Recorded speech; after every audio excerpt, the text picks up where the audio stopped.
தாய் வழி வந்த தங்கங்கள் எல்லாம் ஓர் வழி நின்று நேர் வழி சென்றால் நாளை நமது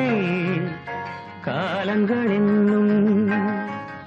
சோலைகள் மலர்ந்து